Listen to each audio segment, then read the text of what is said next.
Beijing may be the fastest developing city in the world. Beijingers who leave, even for a few months, come back and are shocked by the change, especially because of the Olympic construction. But the city is both cutting edge and rooted in the old ways. You can see it on the streets, where brand new luxury cars clash with antique bicycles. In fact, one of the first things you may notice when in Beijing is the sheer number of bicycles. The heart and soul of Beijing balances on two wheels. People ride bikes to work in their business suits. They transport products to market. The only thing they don't do on a bike is what I'm doing right now, riding for fun. You probably won't have much fun riding on big city streets, even if you're a hardcore New York City bike messenger. But there are places you can ride a lot more safely. Off the big city roads, there are historic courtyard neighborhoods called hutongs. Many date back to the Ming Dynasty in the 1500s. Hutong means alleyway or lane, and every alley leads to a compound of homes arranged around a courtyard.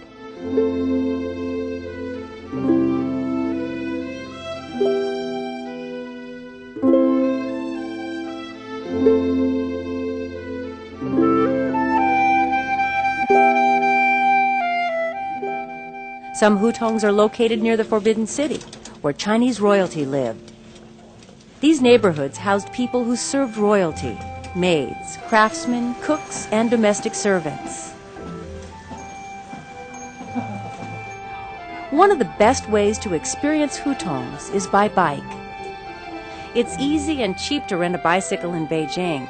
You can find rental shops near many of the major hutong districts. You'll need a hefty cash deposit, 500 yen, or about $65. The cost of the actual rental is just about $2 for half a day or $4 for the full day.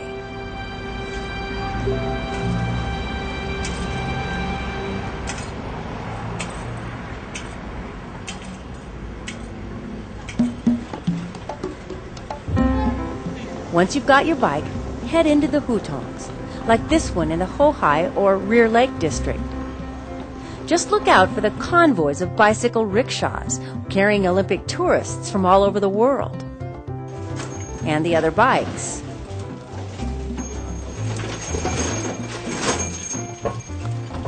And the occasional cars. But now, you're riding like a Beijinger, and you can take in the hutong experience. The hutongs are like villages frozen in time. People live in them almost as old Beijingers did 100 years ago. Today, many hutongs have electricity, but there are still hutongs without plumbing that rely on outhouses or communal bathrooms. Some people who live in hutongs run shops and restaurants. Some sell refreshments. Some just go about their lives, even though their neighborhoods are invaded by prying eyes every day. The word hutong means alleyway. This is an alley that is between people's dwellings. There are doors that you see, and that's how people enter their homes. As charming as it seems, the hutong way of life has been rapidly vanishing. There's a crush of people moving to Beijing, and the city needs more space for housing.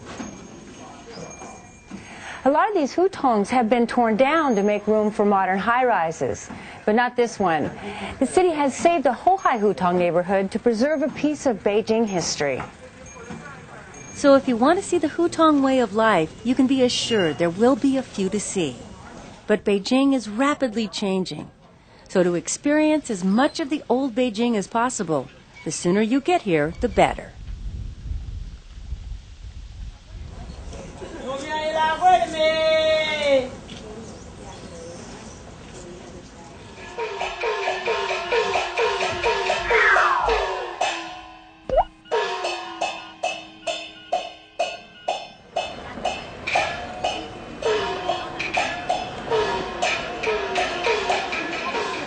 Welcome to the largest flea market in China. It's called Panjiayuan. It's also known in English as the Dirt Market, the Ghost Market, or the Sunday Market. Now, there are 3 reasons you and your family will love it here. The first is this is like a cultural museum of China, from the Ming Dynasty to Mao, but you can buy the exhibits here. Number 2, the prices are all negotiable. And number 3, there are things here for every single room in your house.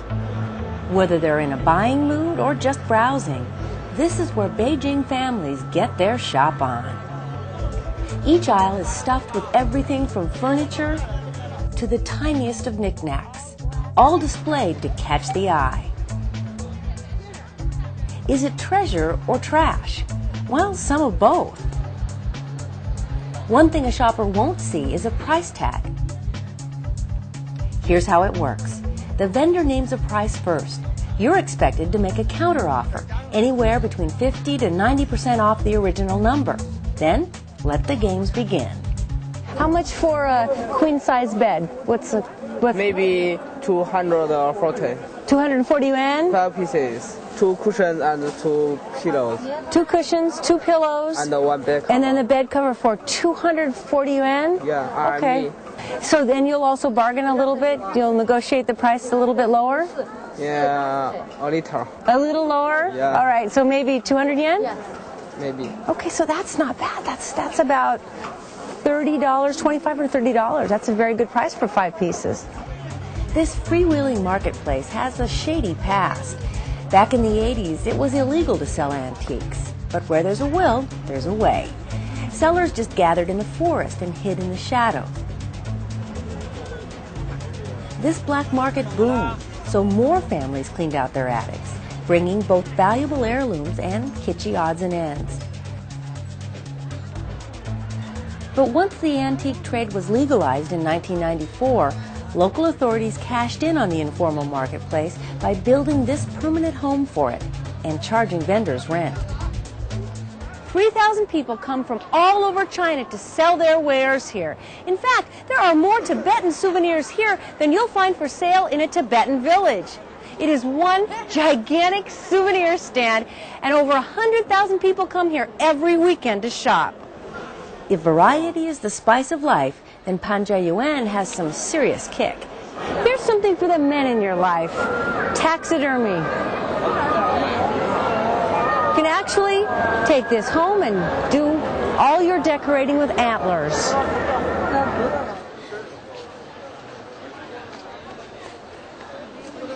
I don't know if this is an antique or not. There's supposed to be a lot of antiques here.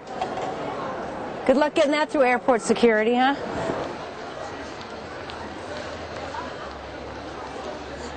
Oh, look at this. That's so, ni hao. Oh, it's beautiful. Oh, so with a sword. Is this Beijing opera? Ah? He's afraid to speak English and I'm afraid to speak Chinese.